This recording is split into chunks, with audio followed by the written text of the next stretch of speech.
And off. And I've got live.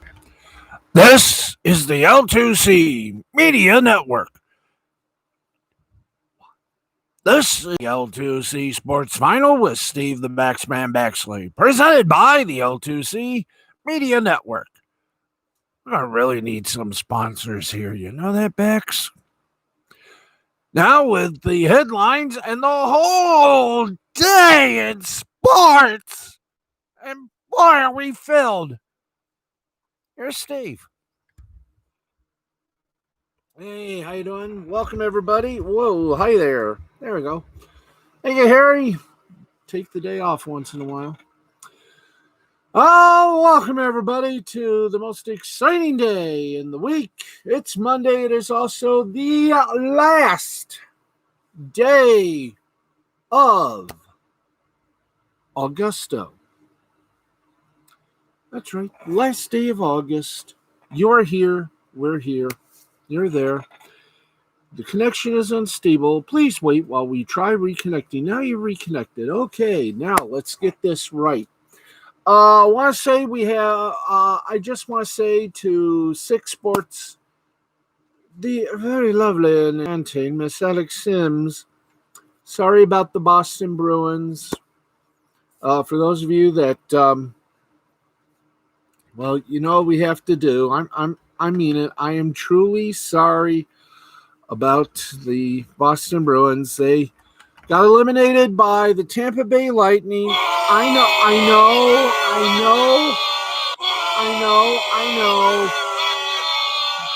The Tampa Bay Lightning beat them in not one, but two overtimes. And, oh boy, it's disheartening, but we must, in kindness and respect, give a little applause to the Boston Bruins. They played their heart out. That's right. I mean, they did. They played their heart out. Give them a little applause. There you go. Okay. A little applause, everything. Wait till next year again. Now, please.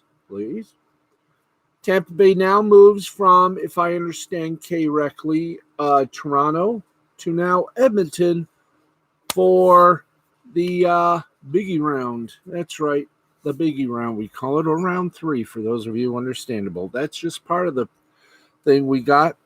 We have a massive, and I mean a massive, massive sale of baseball players today.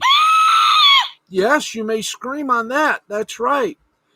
And Detroit did something again. And this time they may have done something good. You never know. By the way, to TV6 sports anchor Alex Sims, we give you this little virtual hug. Sorry about Boston, but as they say, wait till next year. Yes, as you can see, I am adorned in the tiger shirt.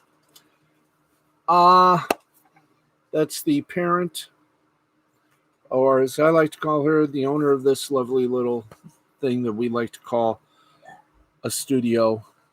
And we're here at the Fred McLeod Sports Desk and the Tom O'Neill Studios. That's right.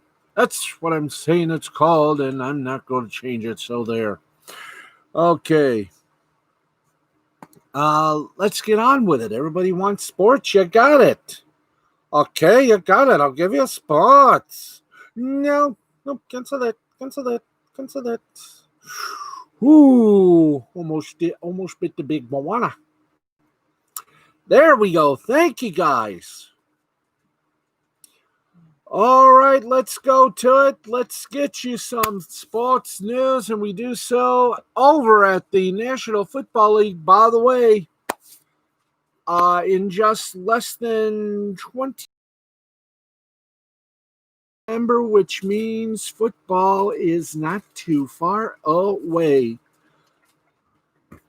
So the Jaguars did what they had to do, and they did it. The marriage was rocky between Leonard Fournette and the Jacksonville Jaguars, and now they're divorced. They didn't prenup. The team waived its former fourth overall pick on Monday, ending an irreparable relationship that also saw the Jags decline his fifth-year option months ago, which hinted at things to come. In an attempt to move on before now, they put out trade feelers, but head coach Doug Marrone said the club couldn't get a single draft pick late and or conditional for Fournette, leaving them no other choice but to say, goodbye, so long, adios, aloha, wiedersehen. Don't let the door split you where the good Lord, don't let the door hit you where the good Lord split you. No, sir, right. Bang.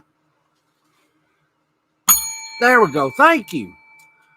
Same sound effect, people. Anyway.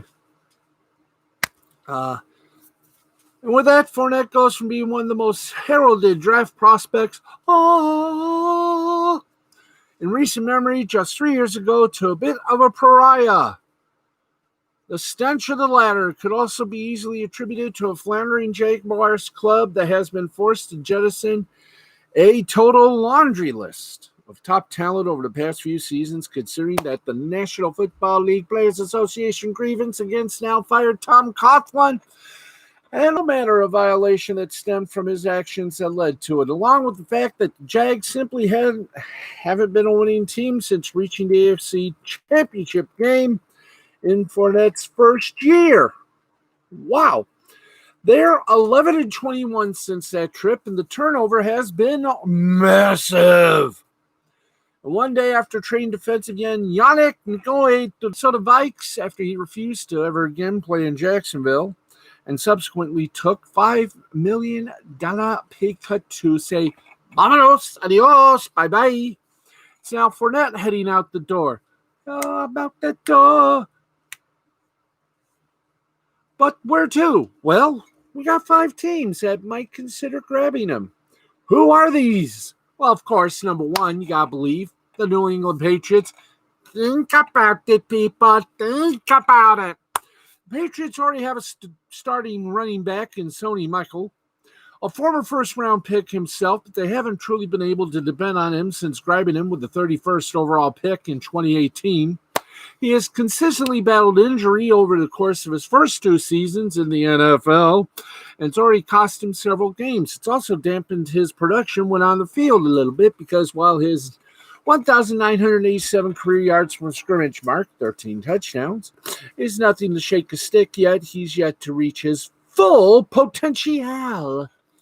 The Patriots are also now seeing him duke it out with former third-round pick Damian Harris in camp after Michael began camp on the team's PUP list following off-season foot surgery.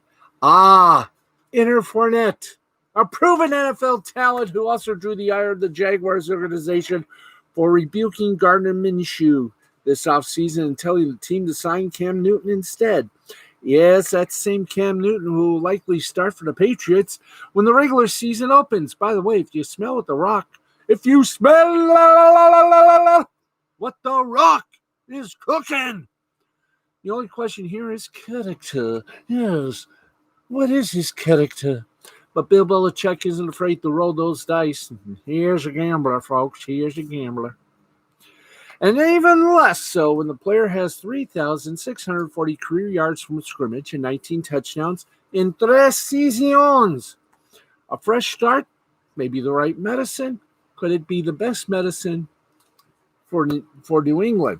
Or how about this little bon mot? How would play with, say, Rob Gronkowski and, of course, the Anointed One, Sir Tom Brady? Well, he does love to have a beefy running back. Now, the Bucs are attempting to appease Tom Brady by signing LeSean McCoy to a 1-year deal, but McCoy lost his spot to a young halfback in KC before being shelved in the Super Bowl. And if McCoy is being projected by anyone to be the team's lead horse for week 1.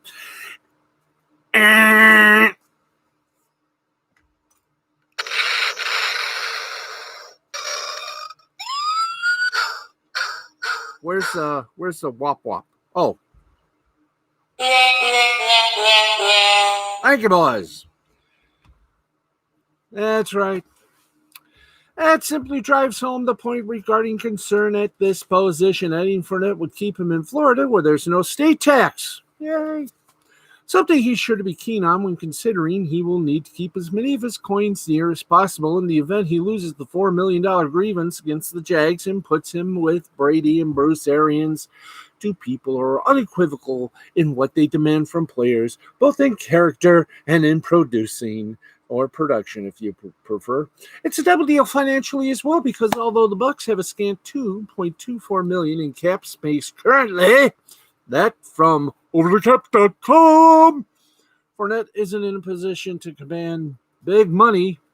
A 1-year prove-it deal will give him the chance to join the club on the verge of becoming a winner, on a fence loaded with receiving talent, under a proven head coach, behind a 6-time Super Bowl winning quarterback, and right next door to the team he loves in South Florida. It's perfect.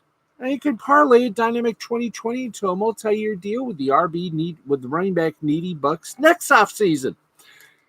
As far as future tense goes, should he stick around, the Bucs would enjoy seeing a rotation that includes Fournette, Ronald Jones, and young talent like either Keyshawn Vaughn or Raymond Callas.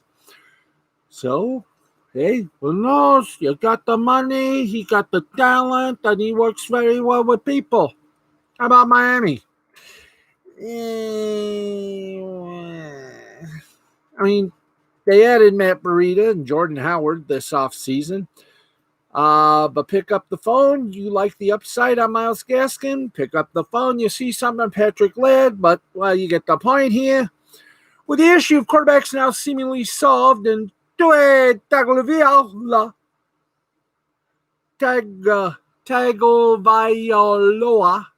readying to be the face of the franchise. For the next half decade or more, he needs some help in the backfield. Sending away Kenyon Drake by way of trade with the Arizona Cardinals ended swimmingly for them, but it left the Dolphins without a feature back en route to seeing Ryan Fitzpatrick leading the team in rushing with only 243 yards in 2019, and he also led the team in rushing touchdowns with 4. That's ugly as the witch who gave Snow White the apple and said, "Hey, let's make good applesauce." Finally, she had an apple. Prior to adding Breida and Howard, the running back room was in dire straits. Not the singing group, but just totally in a mess, okay? And still can't be viewed as elite. No, they have not yet joined the elite. For 2020, Breida did good things for the 49ers, but he's not the offensive bully Fournette is. Howard is a bit of a different story, seeing as he's had 2 1,000-yard rushing seasons under his belt, but a tandem of Fournette and Howard, oh, doesn't that cream your jeans? And the Dolphins do need the most powerful 1-2 punch they can get to help out Tagovailoa. From there, the club could use Breida as both insurance and a spell RB while developing some of the younger talent behind the trio. Who's next? Well, how about the Rams? Todd Gurley, by the way, is gone. But the sun is up. The moon is full. And there's romance in the air. No, that's smog, actually. I mean, even with reduced utilization in 2019, Gurley still led the team with 1,064 yards from scrimmage, 14 touchdowns. You can love the potential of Malcolm Brown and still point out the fact he only posted 271 yards from scrimmage and 5 touchdowns last season. Now that he's a feature back in Los Angeles, the added reps will inevitably cause those numbers to go up. But it's not a guarantee. He'll suddenly rack up 1,200 rushing yardage in his first season as the top dog in his 5-year career. That You guys know you could have done the effect, guys. No. Oh well. We'll keep that. Okay. There you go. Thank you. In his 5-year career, Brown has never rushed for more than 255 yards. He delivered in 2019, had only 2 touchdowns in the 4 seasons prior before his career best 5 last year. Contrarily, even a disgruntled Fournette on the most toxic team in football produced in a big way. So, can you imagine what this guy would do if added to a team with a winning culture who also needs him to help lead the way? Oh, there are other bodies in the Rams running back room, and they are talented as well. Darrell Henderson, second-round rookie Cam Akers. But football resume simply isn't there for them either. This is a situation where adding Fournette creates a definitive focal point for the opposing defenses that will take pressure off of Jared Goff and open the passing game as Sean McVay intends. How about the Washington football team? Pass. Or how about this? A shocker. And one that I think one of the preeminent Pittsburgh folk made a little dilly about. How about the Steelers? Interesting, yeah. Where is it? We shall see. We shall finally see. Okay, let's keep going. We got more sports here to laugh, cry, and do a shemant on it, okay? All right, let's go here. But right now,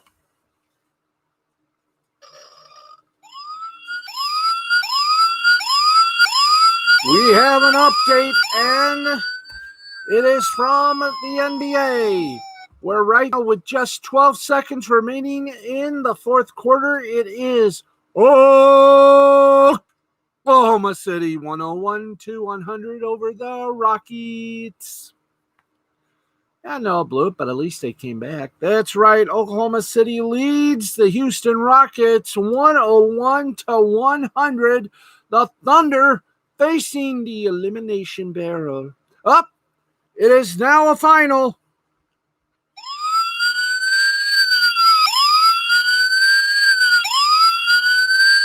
It is now final, ladies and gentlemen. Oklahoma City, by the way, from Orlando in the bubble of ESPN's Wide World of Sports Event Center in Orlando inside Walt Disney World.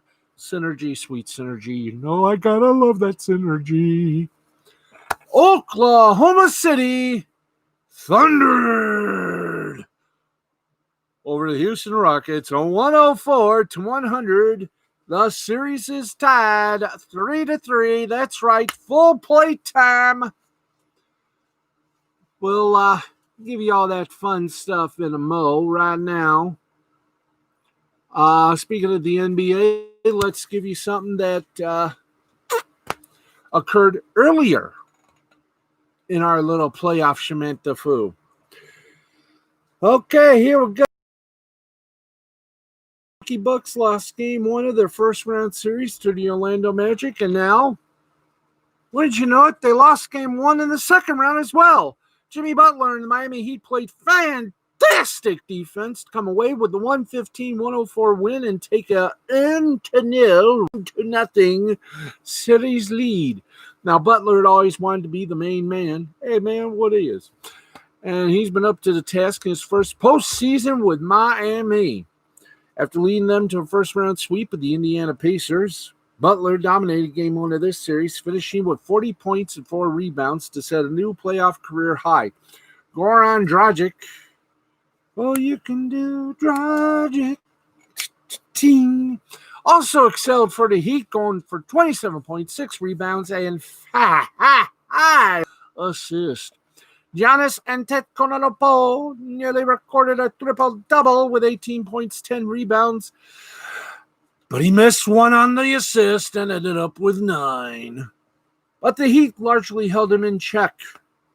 And he had a really rough day from the free throw line, going 4 for 12. Chris Middleton, 28 points, and Brook Lopez, 24.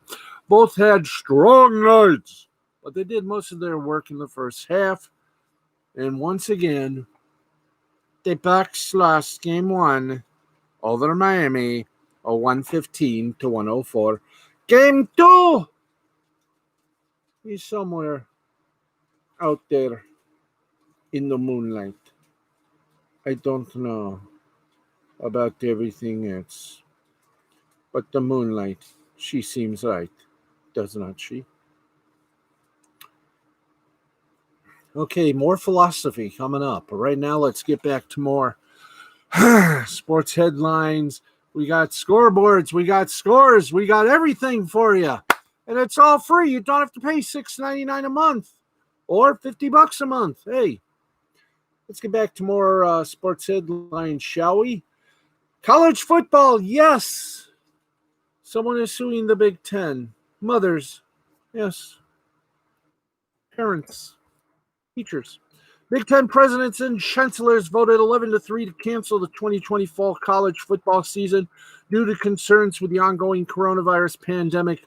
Lawsuit documents obtained by multiple outlets showed the official count, which has previously not been officially known, comes courtesy of 2 sworn affidavits filed by the league on Monday. The documents are a response to a lawsuit filed by 8 Nebraska football players in an attempt to get the conference to reverse course on postponing football until 2021. Well, according to CBS Sports' Dennis Dodd, Nebraska, Iowa, and Ohio State voted to play in the fall. Big Ten bylaws require at least 60%, that's 9, of the league's presidents and chancellors to vote in favor of postponing the season. As we just told you, it was not even close. That's right. 11-3. Conference has come under extreme scrutiny from a variety of fronts since making the decision on August 11th. Numerous players, coaches, parents, fans, but not the networks, made it clear they felt football should be played in the fall. Isn't that something? Especially with the ACC, Big 12, and SEC going forward. At the center of the criticism has been Commissioner Kevin Warren, whose lack of leadership in the aftermath has hindered the conference's once esteemed credibility. Now, not happy matters has been the disjointed comments of Big Ten administrators. Speaking earlier in August about the decision, Minnesota President Joan Gable said, quote, "We didn't vote per se. It's a deliberative process where we came to a decision together," end quote. Meanwhile, Penn State Athletic Director Sandy Barber, and if you ever visited a Sandy Barber in Florida, you'll know why your hair is a little strange. Sandy Barber said, "It's unclear to me whether or not there was a vote." Really? Or were you involved? News also leaked that the Big Ten was looking into starting its season around Thanksgiving weekend.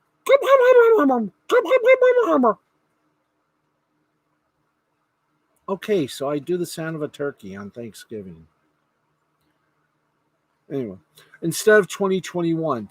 Among other considerations, the idea, originally proposed by the conference's coaches, could have given the Big Ten the ability to play upward of 10 to 11 games in a season, as opposed to 8 if it started in January 2021.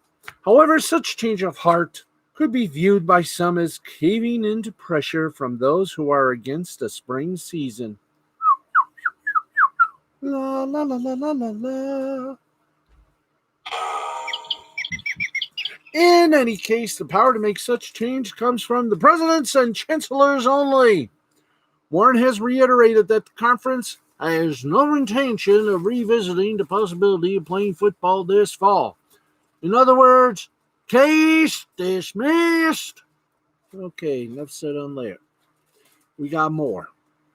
I know you're probably watching this saying, Doesn't he take sports seriously? No, sports is supposed to be fun, hence this program. We want to get rid of the seriousness. We want to, I'll be serious when it calls for it, but for this, I ain't going to be serious. And don't call me Shirley. Okay, are you ready for this? And for this, I'm going to do my Art Fern impression. Hey, I may have the beard, but the stash is optional, see? It has a life of its own. Hey, it's Alex Sims. Okay, anyway. Hey, Audrey Doggin. Hey, there you go. Okay. Enough of playing with the beard. Let's just get on with it, shall we? Yes, friends, welcome to MLB The Sale. That's right. There was massive trading today. Oh, boy, was there massive trading. Let's get to the trade deadline. The winners, the losers, and those that wish I didn't rip off Johnny Carson's Art Fern impression. No. And no, there is no match because of the coronavirus down and shortened 60-game season. Teams only had 5 weeks to evaluate the roster, and there are only 4 weeks remaining before the playoffs. Nasty, isn't it? Yay! Well, there was not much time to make decisions, and there will be not much time to reap the reward of those decisions.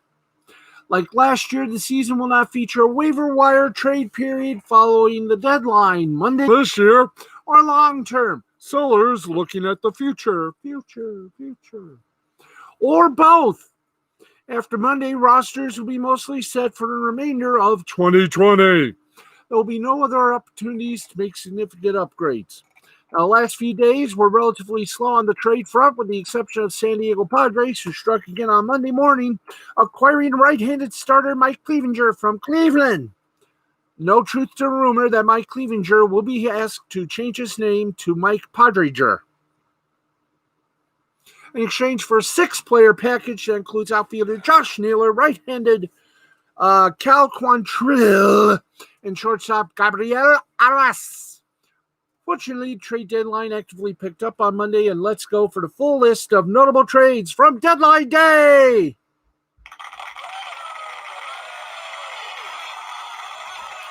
Okay, let's rock and roll, puppies. Padres acquire Mike Clevinger from Cleveland in a 9-player deal. No, he will not change his name to Mike Padresinger. Moving on rapidly. The Oakland A's get Mike Minor from the Rangers for 2 players to be named later. Please, there's more. Don't be upset. Blue Jays acquire lefty Robbie Ray from Arizona. Marlins make a surprise trade for Diamondback Starling Marte. Thank you. Blue Jays acquire Jonathan Villar from the Marlins. I would scream out too. Cubs trade for relievers Andrew Chafin and Josh Ostich. There's more from the Cubs in just a few. Let's just keep moving on here. Rolling. Let's see. Phillies acquired David Phelps from the Brewers. Talk about a mission impossible. Thank you for that. Reds acquire outfielder Brian Goodwin from the Angels and reliever Archie Bradley from the Diamondbacks. When I'm calling you. Anyway. Cubs. I told you the Cubs were in it again. Cubs acquire outfielder Cameron Maybin from Los Tigres, Detroit. No. This is good trade. We got something from it. Hey, that's my better. He'll love this. He'll love Chicago. Yes, he will. Mets get catcher Robinson Chirinos and infielder Todd Frazier from the Rangers. I agree. They also acquire reliever Miguel Castro from Orioles. There go the Mets. Red Sox send outfielder Kevin Pillar to the Rockies. Wait for me. All right, there you go. Hey, do we have any more, or is that just it? Well, here are your winners and losers from all that. The Padres, obviously, are winners. And the losers are the contenders that stood pat. And Pat's hurt. Thank you. Thank you for the late laughter.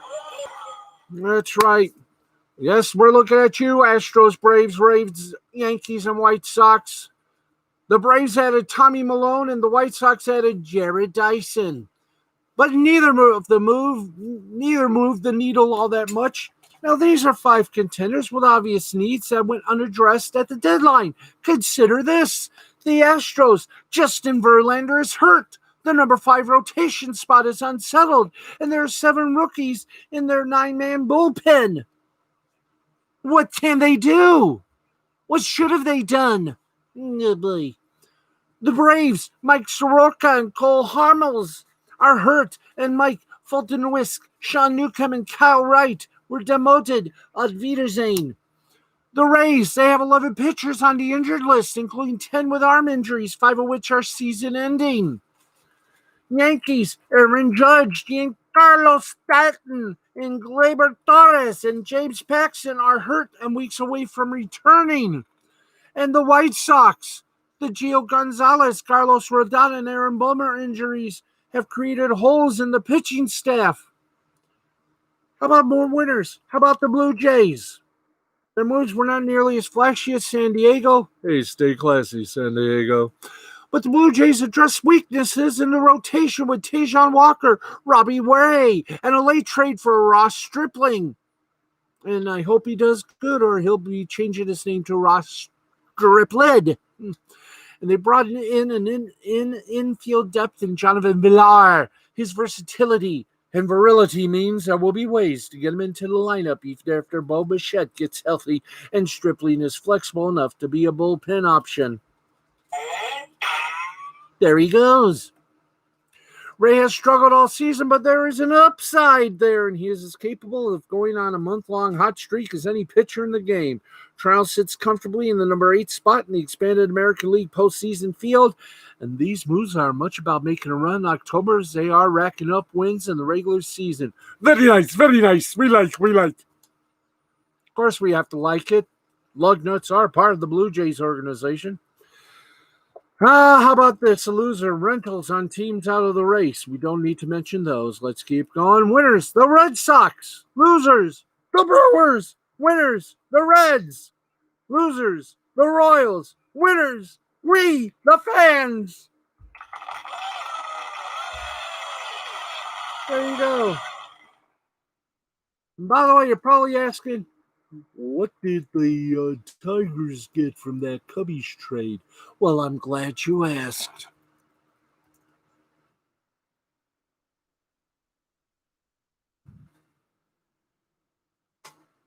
I'm glad you asked. Why? Because I think we have that information for you. Yes, we do. Would you like to hear that information? Well, I'm glad you do. They got for Cameron Maybin from the Chicago Cubs the high energy utility infielder, Zach Short. Thank you. Had to find that, didn't we? Mm-hmm. So, this player's good. This player's good. Looks like Alavila may have broken a case. I don't know why, but I feel like he did. Ooh. Let's now keep going while the going is good. There we are. Okay, let's keep going. We're really rolling here on this broadcast. We got till 12:45, and we're going to milk it for what it's worth. By the way, how do you like this? Nice little middle of the road shot. Still got to put a little thing on the light there so we have better light. By the way, you want to do some scores? Well, I'm glad you said that. Because here are all the scores we got for you, including one game that is still being played. So you're ready? Let's play some baseball, kids. One game's still going on, and a whole lot of other games that have ended with complicity. So let's rock and roll, kids. Okay, in the eighth inning, it is the Padres leading the Rockies 6-0. They're in the bottom of the eighth. Oh, is that the bottom or the top? Oh, when it points up, it's not. Well, anyway. Eighth inning, I said Padres 6, Rockies nothing, 6-9-0 for the Pods, 0-6-0 for the Rockies. Now, here's some final scores for you. Let's rock. The Miami Marlins defeated the New York Mets 5-3, 5-8-0 for the Marlins, 3-8-1 for the Mets. Rogers, without Hammerstein, get the win. He's 1-0. And DeGrom gets the loss. He's 2-1. And Kinsler for the Marlins gets his 7th save. Big Grom, the New York Mets pitcher, went 6 full, gave up 6 hits, 1 earned run, 9 strikeouts, and 2 walks. While Rogers, Miami pitcher, went 5 full, gave up 5 hits, 2 earned runs, got 5 strikeouts, and 2 walks.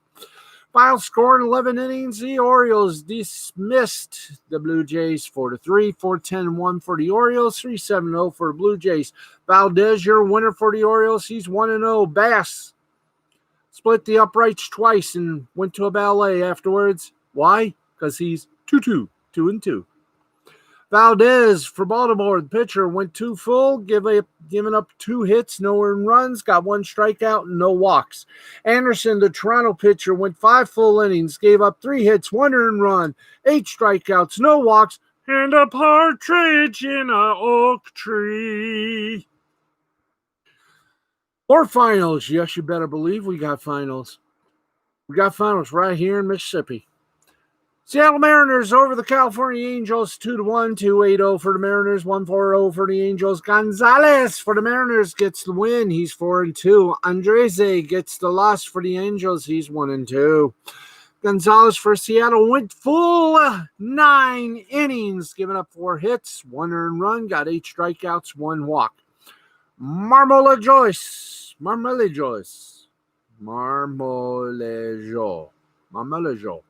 for Seattle, the designated hitter went 2 for 3, got a run, a homer, runs batted in, and a walk. St. Louis Cardinals, St. Louis woman, why did you slap my face? Oh, sorry. St. Louis Cardinals 7-10-0, Cincinnati Reds 5-7-0. Hudson got the win for the Cards. He's 1-2. Discalifane for the Reds. Got the loss. He's 1-2. And Gallegos, not Mark, the lawyer, but I think his twin brother, got a 2nd save. Yay. Goldschmidt for St. Louis, first baseman, went 3 for 3, got 2 runs, a double, an R, a B, and an I, and a walk. Hudson, Valley PTA, the pitcher for St. Louis, went 7 full, gave up 4 hits, 1 earned run, 7 strikeouts, and no walks. But he ran afterwards. Tampa Bay defeated the Yankees 5-3, 5-11-2 for the Rays, 3-7-1 for the Yanks. Glasnow got the win for the Rays. He's 2-1. Cole got salad. For the Yankees, he's 4-2, and Castillo got his 3rd save for the Rays. Glasnow, Tampa Bay pitcher, pitched 6 full, gave up 2 hits, no earned runs, got 9 strikeouts and a walk.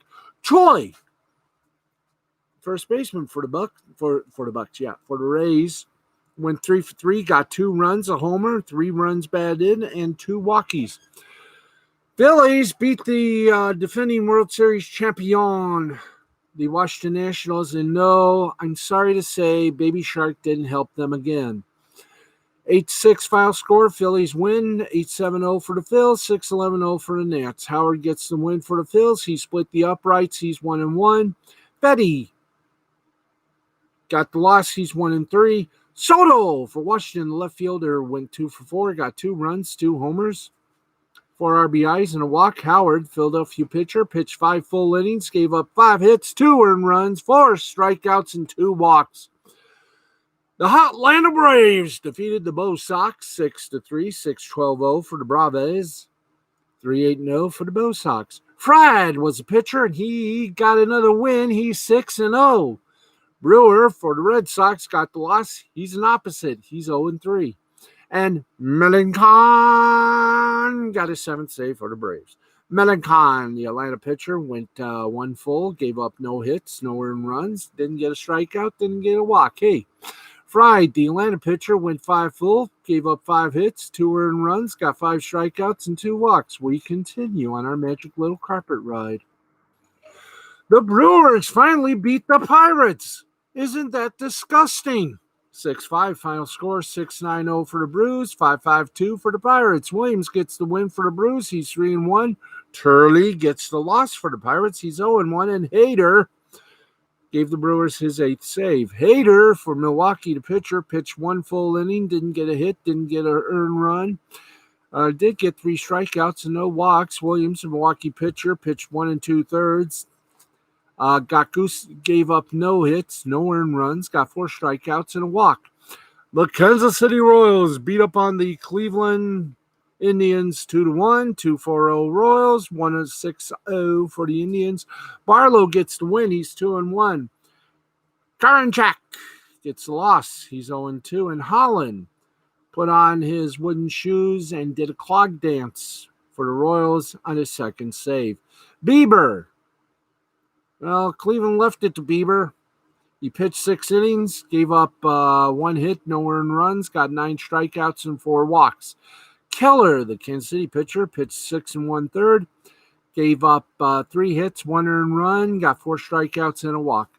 And the Chi-Town White Sox defeated the Minnesota Twins 8-5, 8-11-3 for the Sox, 5-5-1 for the Twins. Foster gets the win for the White Sox. He's 4-0. Rogers gets the loss for the Twins. He's 1-3. And Colomb gets his 7th save. Giolito, the Chicago White Sox pitcher, pitched 5 full innings, gave up 4 hits, 2 earned runs, 8 strikeouts, and 1 walk.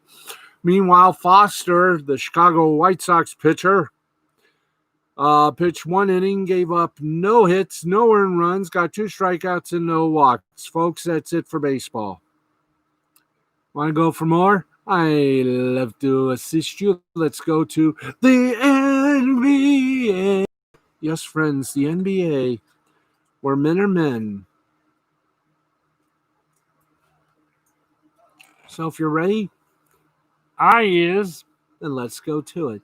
Let's go to the hoop. NBA, let's go to the hoop superstation. 2 games were played. No, none really mattered. No, actually, it did matter. Bucks, we told you, beat the Heat. The Heat beat the Bucks 115-104. Butler for Miami, 40 points, 4 rebounds, 2 assists. Middleton for Milwaukee, 28 points, 6 rebounds, 5 assists. And the game that made a lot of sense, the Oklahoma City Thunder saved their souls by beating the Houston Rockets 104-100. That game, that series is tied 3 apiece. Harden. That's right, Harden. Oh, yeah, he's Harden. 32 points, 8 rebounds, 7 assists. Paul for Oklahoma City, 28 points, 7 rebounds, 3 assists. Can we see when these guys play next? We need to know. We need to know. We need to know. Yes. Yes, we need to know. There's no fracking about it. We do need to know. Okay. Okay. Thank you, guys. Oh, thank you very much. By the way, for those of you wrestling fans, AEW, All Elite Wrestling Wednesday Night Dynamite returns to their regular time this week because both Miami, Milwaukee, and Oklahoma City and Houston are ESPN games. Okay, good. Let's go from the NBA all the way to the NHL. Oh, I can't wait to do these scores.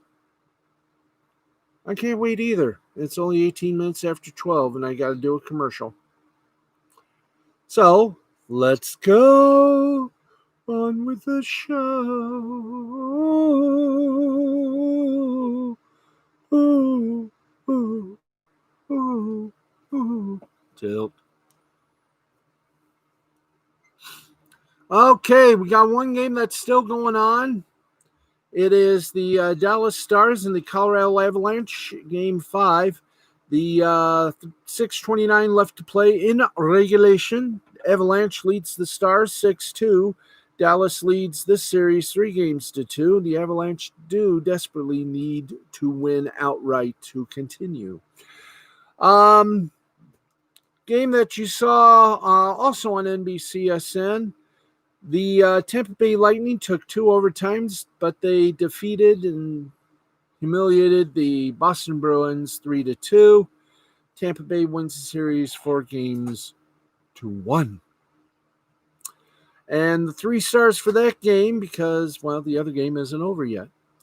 Hedman for Tampa Bay, Vasilevsky for Tampa Bay, and Krejcik for Boston. Now, you want to tell me why this says postponed, Bruto? What about later today? Okay, tomorrow night's games on NBCSN, but of course. You got the Islanders and the Flyers. New York Islanders lead that series 3-1. And you got the Golden Knights of Vegas, going up against the Vancouver Canucks.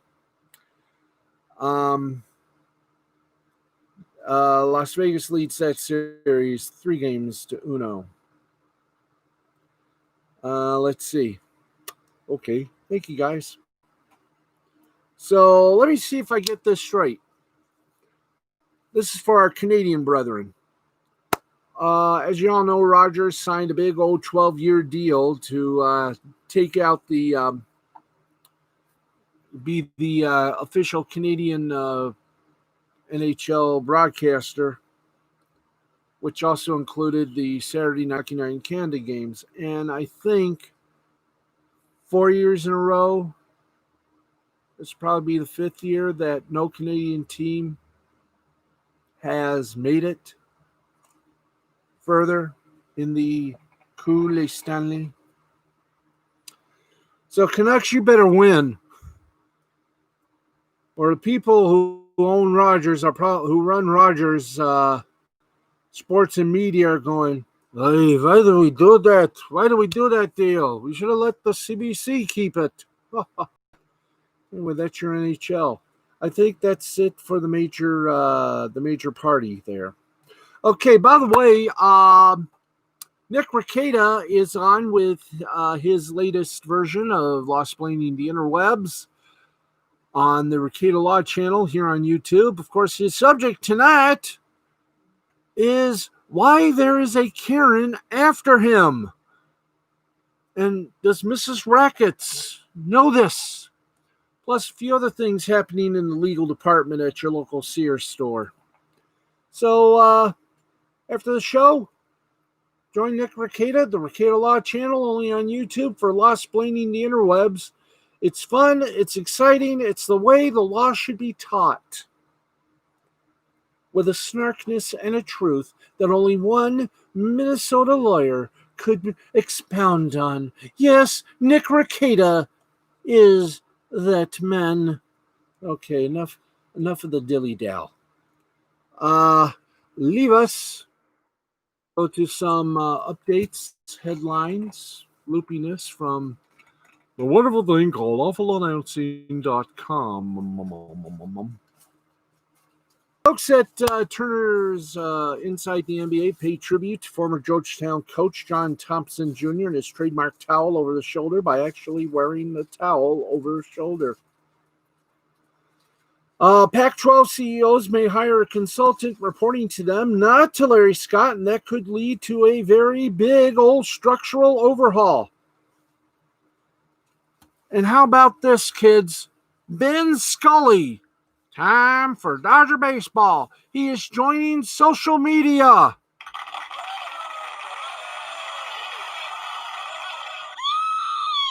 Yes, he's jumping on nearly all the platforms. Hit that applause. Thank you.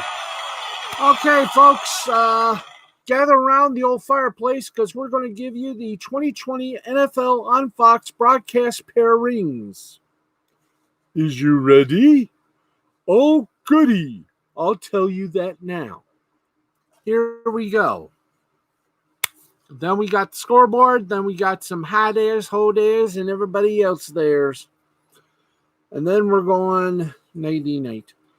Okay, let's go to it. Let's rick 'em, rack 'em, rook 'em. The quick and nerdy list of NFL and Fox broadcasters for this season. Now, for Thursday Night Football, you will have the comedy team of Joe Buck and Troy Aikman, followed by the dulcet tones of Erin Andrews and Christina Pink. Erin, of course, lucky to have her job at Fox after she got unceremoniously dumped, as did who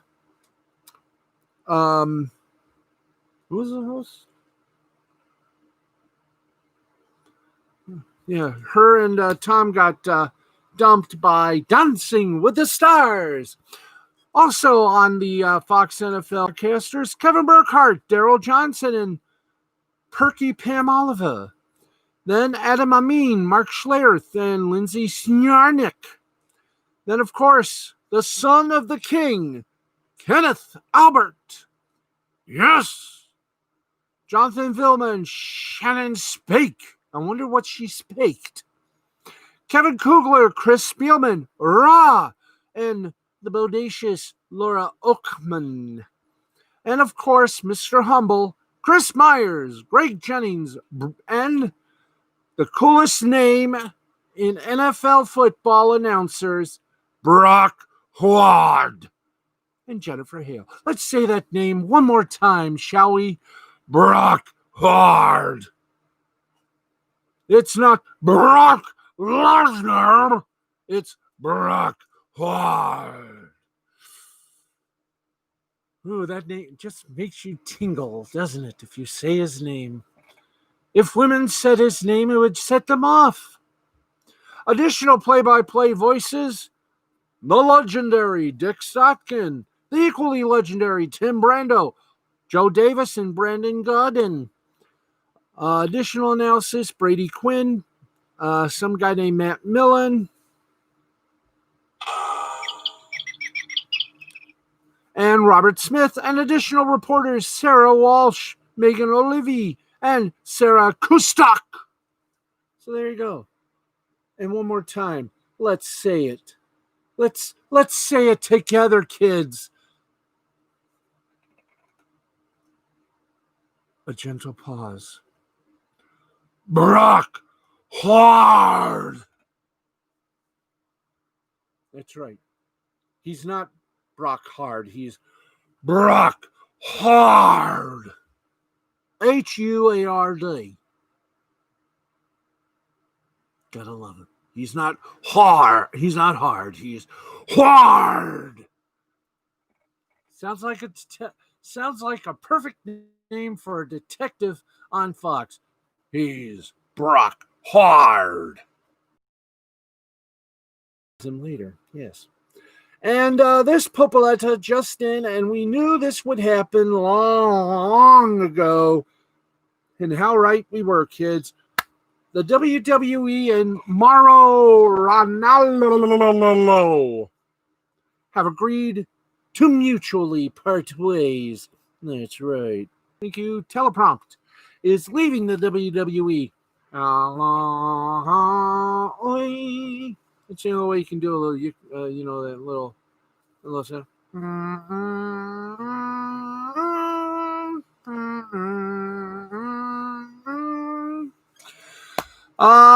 He's worked with the WWE since early 2016, first as a play-by-play announcer on SmackDown from January 2016 through March 2017, then as a NXT commentator from June 27 to the present. The intermission between SmackDown and NXT stints came amidst talk of bullying from colleague John Bradshaw Layfield. I wonder if that's why he doesn't appear on Fox much. And talk of Ronaldo leaving the company entirely, but it ended with him finding a new role on NXT. Now, though, the party is over. After Dave Meltzer, the Wrestling Observer, reported Ronaldo's departure Monday evening, Ronaldo put on a statement on Facebook. I appreciate the opportunity I had to realize my childhood dream of working in sports entertainment and I wish WWE well in the future. Now I want to direct my focus and devote my time to my other projects and to my mental health charitable activities and the well-being of my mother and myself. Mababia! Okay, there you go. And I did not make fun of him. I do so with respect. I respect Mr. Ronaldo. So there you go. And the official statement from the WWE and Mauro Ranallo have mutually and amicably agreed to part ways. Mauro's passion and enthusiasm left an indelible and exciting mark with WWE and its fans, and we wish him the best in his future endeavors.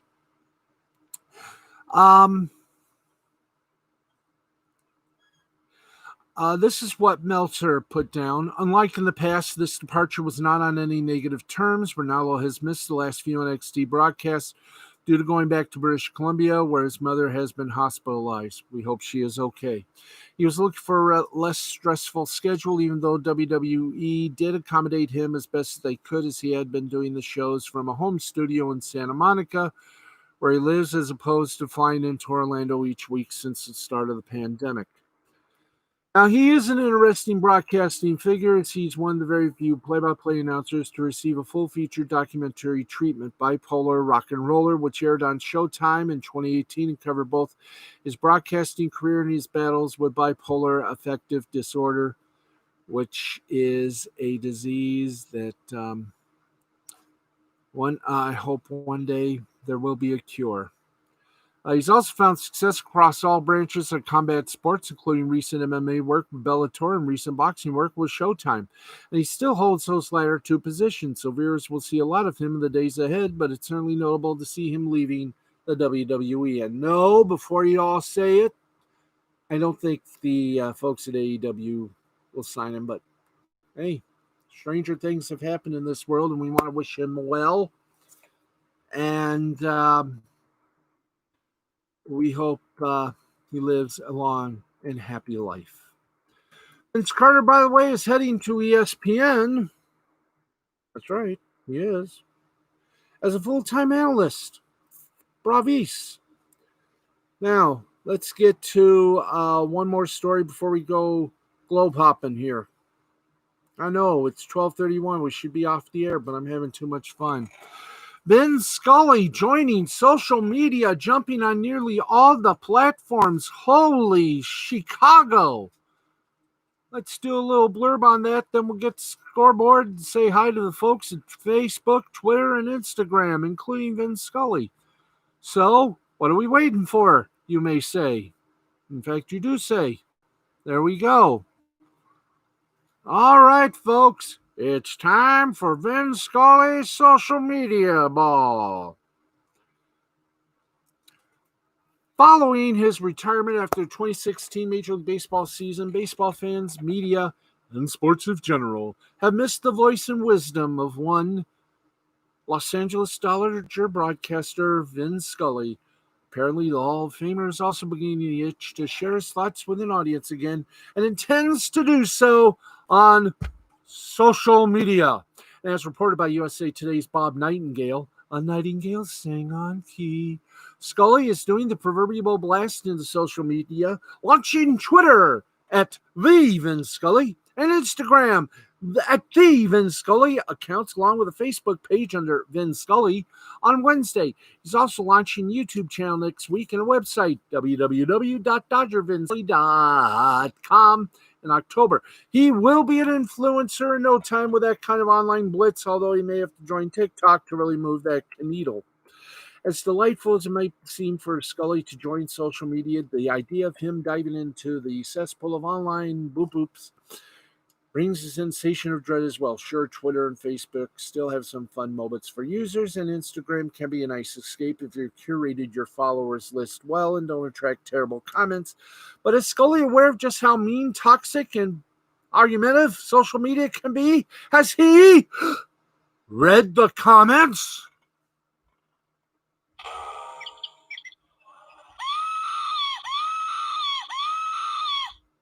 Scully told Nightingale, "I will not use Twitter for any controversy in any shape or form.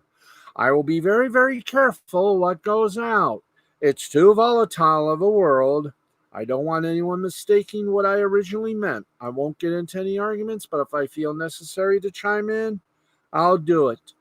Hey, that deserves applause, folks. We all try to be careful, Vin, but please, Vin, be careful. There are lunatics out there in that wide world. Just be careful. Scully's jump into social media is intended to be more of a celebration in an archive of his 67 years in broadcasting.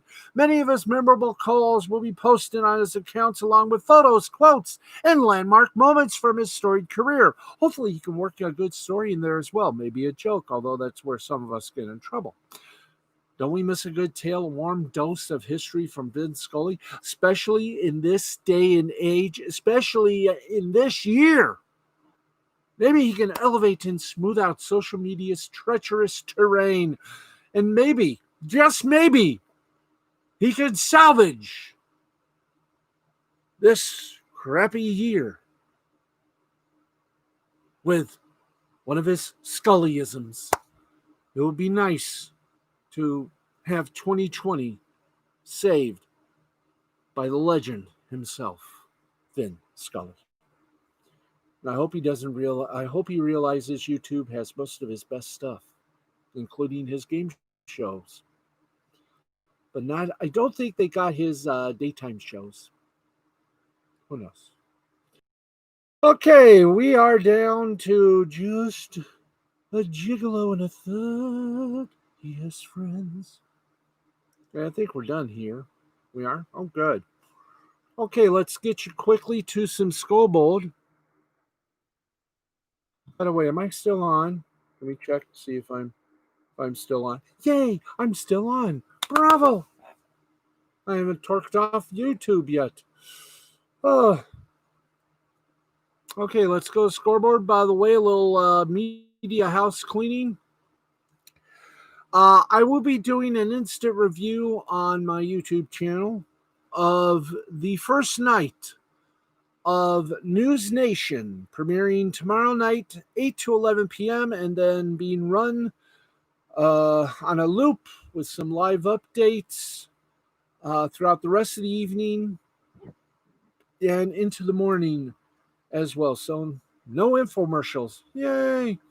I think WGN slogan will be entertainment all day, news all night, which should be pretty good. So I will be doing a review of Newsnight. I will be on about 5 minutes to 11 on my YouTube channel. A special edition of Steve actually has something to say. I'll give a little review of it, of course. I will zap over to the Fred McLeod Sports Desk and do this very sports program. Okay. Let's keep this going, shall we? We got we're going to be busy little movies here, folk. So let's get to it. We've already done the NBA and NHL and Major League Baseball and tennis.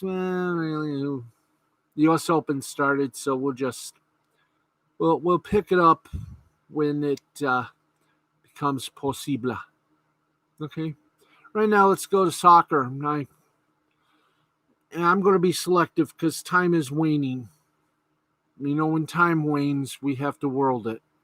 Wayne's World. Get it? Uh-huh. Okay, kids, let's rock and roll on this magic carpet ride that we like to call the Sportscast. Oh, good. We might have some MLS. We haven't done that lately. Ooh. Okay. We'll try to get you a lot of these, but trust me, there are a lot of them. So let's go to it in Albania, the Super Cup. Teuta defeated Tirana 2-1 in first league action in Armenia. It was Ratu 2, Noravak 1. In Belgium Pro League under 21s, Anderlecht over Eupen 4-0. St. League over Waasland Beveren 3-1. And Leuven and Mechlin tied at 0. Bosnia and Herzegovina Premier League, it was Sarajevo over Rednik Biljina 2-0. Borac Banja Luka over Krupa 3-1. In Brazil, Series B, Guarani and Oste tied at 1. In Campeonato Amapans, Brazil, it was Sao Paulo over Pranga 1-0. Santos over Macapá 1-0. And we're just going to skip around the rest of these because there's a lot of them in here. So let's just do it this way, folks. There's a lot of them here, and we just can't, with the time we got, read them all. So go to scoreboard.com/en/soccer, and you got your thing right there. So I know you didn't do them all, but we're just getting, right away, right towards the end of the road here for our broadcast for tonight. Let's go for baseball. Of course, we've already done Major League Baseball. Let's get you up close and semi-conscious with the world of baseball.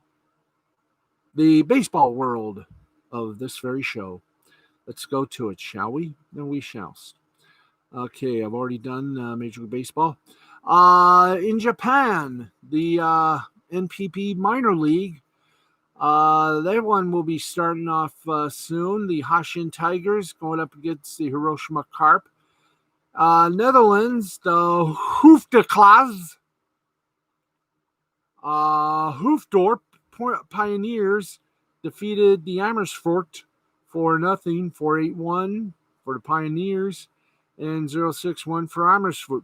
And in Taiwan, the CPBL Minor League, Fubon Guardians, the sequel, defeated the Rakuten Monkeys sequel 9-5. What a way to make a living.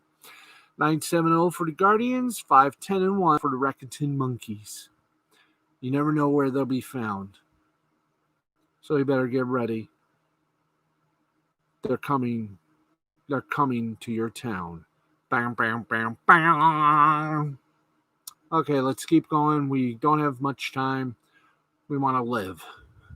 So here we go.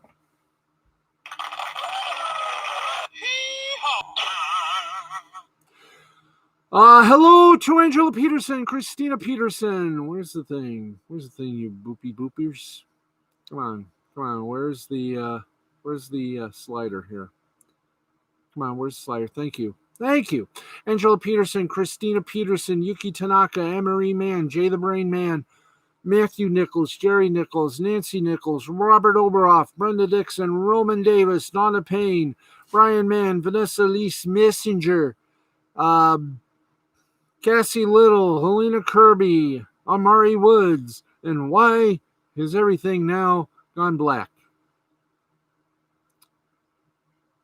Just as things were getting interesting, this whole thing here just shined right off. Okay, let's just do this proper. Get all the Facebook. Come on, Facebook.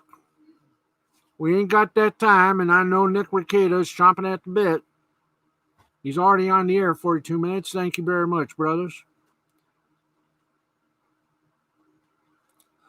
Okay, let's get this on here. We've already mentioned half the people. There you are. I love this new Facebook. Brenda Dixon, Roman Davis, Donna Payne, Brian Mann, Vanessa Lease Messenger, Cassie Little, Helena Kirby, Amari Woods, Ricky Pickerel, Yvonne Marie Pickerel, Tony Pickerel, Michael Pickerel, Rebecca Nicole Petkus, Tyke Prado, Brenda Gaminsky, my mom, Sharon Baxley, Bobby Langford, there we go, Wesley Snell, Ralph Gaultier, Tess Broussard, Bobby Strauss, Tyke Prado, Rick Chiampa, Deshaun Whipple, Nick Mouse, Rigo Flores, Joe Ranta, Bush Cassidy Jr., Chris Lewis, Chris French, Joseph Yusuf Diaz, Rachel Ritano, Rod Street, George Templeton, of course, the mighty one. Oh, nice. George Templeton, Marley Wally.